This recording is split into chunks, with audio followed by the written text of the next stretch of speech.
का रेगुलेशन, इसका इंफ्रास्ट्रक्चर, ये भी हमको मजबूत ताकि वेस्ट ना जाए पानी।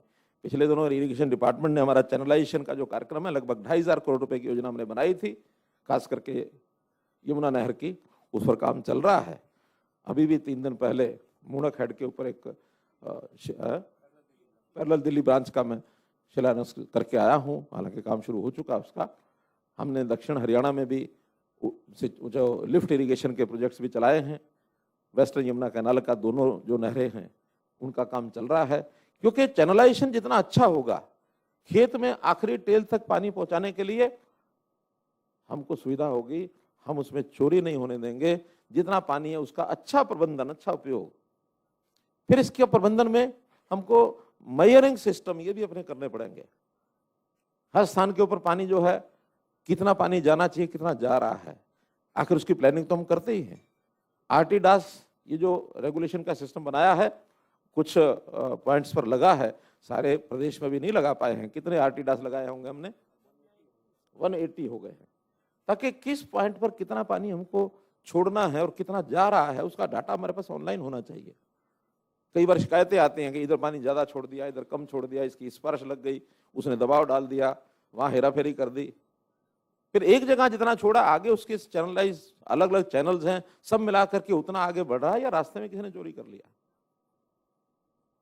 जमीन का पानी, इसका भी समय समय पर हम हर एरिया का उसका मेजरमेंट हमको रखना पड़ेगा। किस एरिया में कितना पानी नीचे जा रहा है, आज क्या लेवल है, 6 महीने बाद, साल बाद क्या होगा, उसी में से हम चीजों को ठीक कर सकते हैं। उसके लिए भी हमारी जो जल संसाधन अथॉरिटी मैडम केशीनारायण अरोड़ा जी, इन्होंने अच्छा प्रयोग किया। पीजोमीटर, लगभग 1700 पीजोमीटर लग चुके हैं। इतना ही है, बड़े तो नहीं कुछ, 1700 हो गए हैं। कितने की योजना है हमारी ये? सभी गांव, 6,500 गांव में, गांव लेवल पर हमको पता लगना चाहिए कहां पानी ज्यादा निकाला जा रहा है, ताकि हम उसका कोई प्रबंधन कर सकें। इसके लिए जो कोई नियम बनाना पड़ेगा, नियम बनाएंगे, जो उसके ट्रांजैक्शन कॉस्ट लगानी है वो भी लगाएंगे। क्योंकि पानी को अगर आपने ऐसे ही छोड़ दिया, और जनता का मानस ये है, ठीक है पानी पर क्या पैसा लगता है, पानी जितना मर्जी यूज करो, लेकिन रेगुलेट करने के लिए उसका कंसिडरेशन भी एक सिस्टम होता है, उसको करना पड़ेगा। शहरी हमारे डिपार्टमेंट जो काम कर रहे हैं, टाउन कंट्री प्लानिंग है, अर्बन लोकल बॉडीज है, उन्होंने उस पर ध्यान देना शुरू किया है। लेकिन ग्रामीण क्षेत्र में भी, क्योंकि डेमोक्रेटिक सेटअप में आपको पता है कि वो कठिन बड़ा होता है, लेकिन धीरे धीरे उसको भी करना पड़ेगा। और सबसे ज्यादा काम हमको करना पड़ेगा जन भागीदारी, क्योंकि ये सब कितना ही हम अपने यहाँ इंडोर इन हाउस योजनाएं बना लें, प्लानिंग कर लें, कितने ही नए नए प्रयोग कर लें, कितना ही बजट खर्च कर लें, लेकिन जनता का सहयोग अगर इसमें नहीं होगा तो चीज सफल होने वाली नहीं है। तो जनता में एक अवेयरनेस पैदा करनी पड़ेगी कि पानी ये हमारे लिए भी है, हमारी आने वाली पीढ़ी के लिए भी है। जहां जहां खपत ज्यादा हो रही है, उस खपत को कम कैसे करना। मैं अभी तो नहीं, बहुत पहले की बात बता रहा हूं, किसी एक सज्जन के पास बैठा था, तो उन्होंने कहा कि पानी का जो उपयोग है इसको कम, हम घर में कैसे इसका उपयोग कम कर सकते हैं। मैंने कहा यही है कि परिवार के लोगों को समझाना चाहिए, वेस्ट ना करें। कि नहीं कोई एकदम ठोस तरीका कोई ध्यान में आता है? मैंने कहा आप बताइए। कह लगे हाँ, एक मैं बताता हूँ कि जो हमारा वो जो क्या उसको बोलते हैं, पानी जब सिंक तो होता, फ्लश करते हैं तो वो जो बॉक्स होता है, WC तो वो हो गया, जिस बॉक्स सिस्टम, तो वो कहने लगे उसका ढक्कन हटा करके उसके अंदर एक ईंट रख दो। मैंने इससे क्या होगा कि अगर वो 8 लीटर पानी उसमें आता है तो कम से कम 1-1.5 लीटर पानी बच जाएगा। और उस सिस्टम में तो जितना पानी आपने सारा 8 लीटर का 8 लीटर छोड़ना तो 8 लीटर चला जाएगा। अगर 1 ईंट रख के पानी बचा लोगे तो 6 लीटर में भी काम हो जाएगा। उसका साइज जितना आवश्यक है उतना ही रखना चाहिए। लोग शौक में बड़ा बड़ा सिस्टम बनाते हैं ताकि उसके अंदर पानी खूब जाए। अब छोटा प्रयोग है, लेकिन पानी बचाने की विधि अगले ने बताई। तो इस प्रकार से पानी को बचाना है तो ये जन जागरण हमको करना पड़ेगा कि पानी को बचाया कैसे जाए, उसका प्रबंधन कैसे किया जाए, इंफ्रास्ट्रक्चर उसका कितना बनाना, कैसे बनाना है। अब पानी की आवश्यकता है, पूर्ति करनी पड़ेगी घर घर। हर घर जल, नल से जल, एक अभियान चलाया है। अब उसमें से कोई कहे कि पानी ज्यादा लगता है, ऐसा नहीं है। देखा जाए तो अगर सिस्टम कारगर हो गया तो उससे पानी बचेगा, क्योंकि जितने भी इससे पहले पानी का जो गांव में हम लगाते हैं, उसकी जो पोस्ट लगती है अलग से, उसके अंदर पानी अंधाधुंध चलता है, बिना रोक टोक के चलता है, नालियां भरी रहती हैं। गांव के अंदर तो पानी को चलाने के लिए नीचे भी खींचो या अपने वाटर वर्क से लाओ, जितना पानी है बहा दो, शाम को खाली करो, फिर भरो उसको। लेकिन उसका उपयोग करने के लिए अगर हमने हर घर नल से जल अगर ये किया है, तो पानी का उपयोग जितना उतना ही वो करेगा परिवार का आदमी। तो ऐसा इसका उपयोग भी हमको चेक करना पड़ेगा। और अंत में इन सब चीजों को ध्यान में रखते हुए सरकार के संसाधन, बजट, अनुराग जी की तरफ देख रहा हूं मैं, क्योंकि काम सब किए जा सकते हैं, बड़ी सीमा तक किए जा सकते हैं, बड़े लेवल तक किए जा सकते हैं, तेजी से किए जा सकते हैं, लेकिन एक लिमिटेशन हमारी बजट की जरूर है। इस बजट का कहां से हम उपलब्ध करा करके, और अपने ट्रेजरी से हो जाएगा अच्छा है, ट्रेजरी से नहीं हो तो अतिरिक्त रिसोर्सेज जितने मिल सके उतने लगाने चाहिए। और लगाने के बाद हर एक विभाग को इन कामों को अपने लेवल पर उसकी एक, जिसको कहना चाहिए मास्टर प्लान, मॉडल प्लान ये बनानी चाहिए। ये ठीक है कि फिर जब कोऑर्डिनेशन करेंगे तो उसके अंदर हो सकता है एक टाइम प्लान के हिसाब से शेड्यूल बनाना पड़ेगा, भी इतना काम हम इस साल करते हैं, इतना अगले साल करेंगे, इतना उससे अगले साल करेंगे। हो सकता है पूरा काम एक ही साल में पूरा ना हो, लेकिन लंबी प्लान के लिए भी इनिशियली एक उसका होलिस्टिक, जिसको कहना चाहिए उसका व्यू पॉइंट ये बनना चाहिए कि क्या हरियाणा में ये सब हम कर सकते हैं क्या। पॉन्ड अथॉरिटी के माध्यम से क्या सभी 8000 ओवरफ्लो और जो हमारे पॉन्ड हैं, जो गंदे पानी के हैं, उनको कैसे हम ठीक कर सकते हैं, उसकी खुदाई कैसे कर सकते हैं, रिचार्जन के लिए कैसा कर सकते हैं। हम अब जितने पानी की जहां जहां वेस्ट होता है, चोरी होती है, उसमें जो हमारे छोटे पानी के खाल जिनको बोलते हैं, वो कितनी मात्रा है और कितना उसको कर सकते हैं, इस साल कितना कर सकते हैं, अगले साल कितना करेंगे। रिचार्जिंग वेल कितने मैक्सिमम बना सकते हैं, ताकि जितना मैक्सिमम बनाएंगे उसमें नीचे के पानी का भी हमको क्वालिटी का भी ध्यान रखना है। कभी कभी ये भी लोग डराते हैं कि ज्यादा रिचार्जिंग वेल सीधा पानी डालेंगे तो नीचे का पानी खराब हो सकता है, उसका भी सारा सिस्टम आपको सोचना होगा। इनकी सबकी टेक्निक आप लोगों को जिनको जानकारी है बहुत अधिक है, हमको जानकारी नहीं, हमको तो मोटा मोटा एक पिक्चर पता है कि पानी की आवश्यकता, इसकी आपूर्ति, किसी को कष्ट आगे आने वाले पीढ़ियों तक भी ना हो, हमारे ध्यान में तो इतना है। लेकिन इसको कैसे करना है, लगभग जैसे बताया 10 विभागों के लोग यहाँ बैठे हैं, सभी विभाग इसमें अपना जिम्मेवारी जो है वो निभाएं, जन भागीदारी की जैसे मैंने बात कही वो हम करें। एक विषय इसमें भूमि सुधार का भी आता है, क्योंकि पानी का उपयोग करने के लिए अगर भूमि ठीक नहीं है तो भी हमको कठिनाई होगी। कई जगह वाटर लॉगिंग हो गया है। अब वाटर लॉगिंग जो पानी वास्तव में ऊपर है, ऐसा नहीं कि नीचे चोए का पानी सब जगह से आ गया, वो पानी रिचार्ज होकर नीचे नहीं जा रहा, वहां मिट्टी की, भूमि की जो लेयर्स हैं उसमें कहीं गड़बड़ हुई है।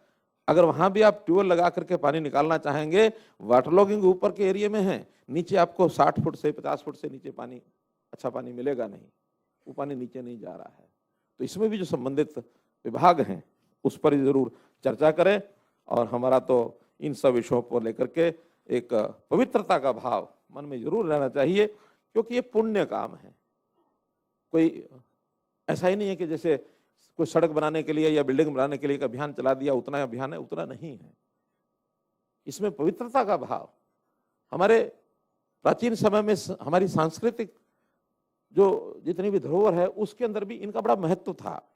नदियां, अब पवित्र नदियां, उनको माता कहा तो क्यों कहा है, नदियों के प्रति एक जनता का भाव ऐसा था कि हमारी पवित्र एक पानी वाहक जो नदी है, इसके बिना जीवन सूना है। अगर देखा जाए तो हमारी जितने भी शहर बसे, गांव बसे, सब नदियों के किनारे ही बसे हैं। ये तो बाद में इंटीरियर में हमारी आवश्यकताएं हमको ले गई, खेती वहां और अंदर तक जाके कर सकते हैं, भूमि बंजर पड़ी है उसको उपजाऊ बना सकते हैं, हमारे पास वहां जगह कम है रहने के लिए, अंदर खाली जगह पड़ी है, मकान जाके वहां बना लो, गांव बस गए छोटे छोटे।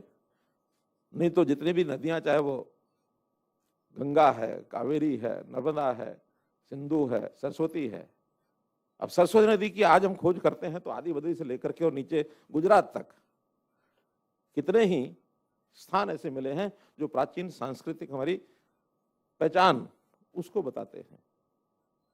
आज भी अगर हम जम्मू कश्मीर के खास करके लेह के इलाके में जब मैं गया हूं, पीछे मैंने अध्ययन किया, देखा है कि सारा पहाड़ जैसा सूना पहाड़ होता है, जैसे रेगिस्तान में कुछ पैदा नहीं होता तो वहां पहाड़ ऐसा वहां कोई वनस्पति पैदा नहीं होती है।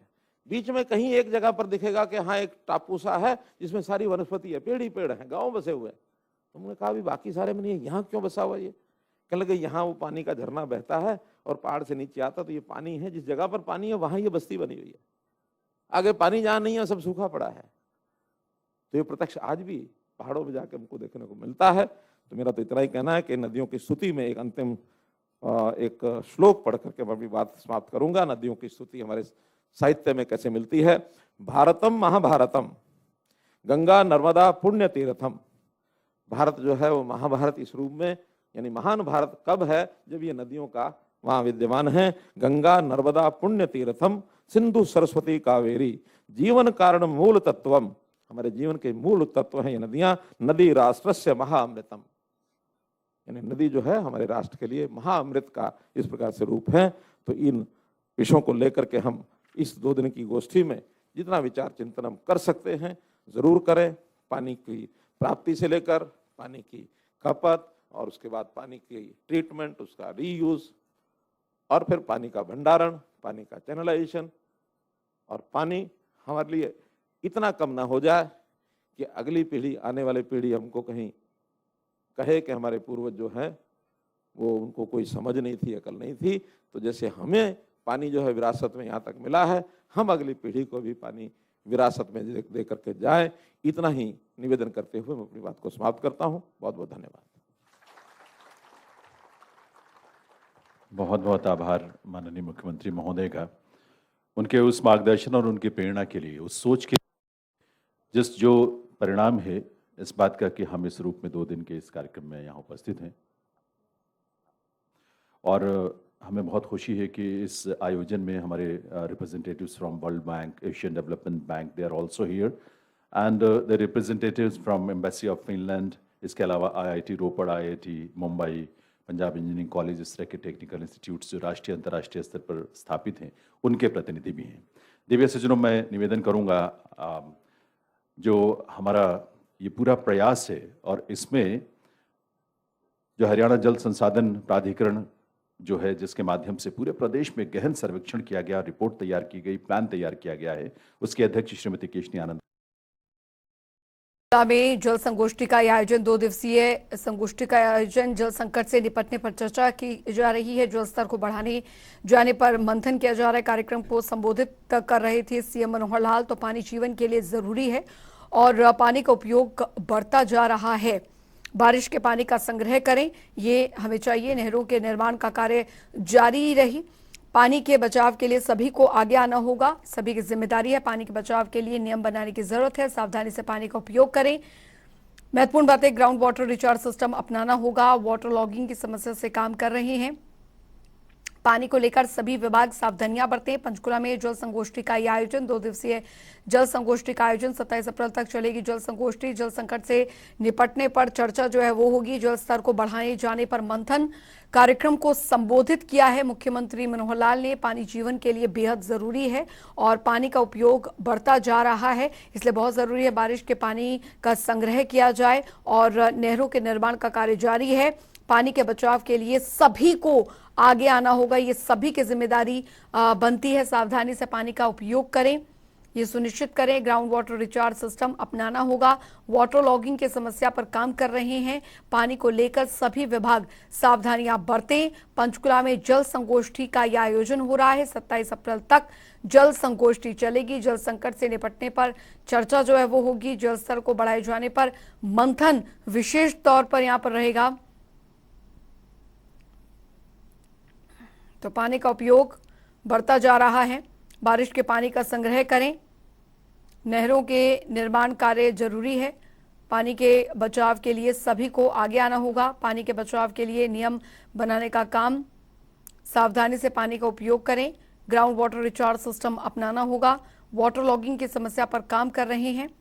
पानी को लेकर सभी विभाग सावधानियां बरतें। ये महत्वपूर्ण बातें मुख्यमंत्री मनोहर लाल के संबोधन के दौरान उन्होंने क्या कुछ कहा वो हम आपको बता रहे हैं।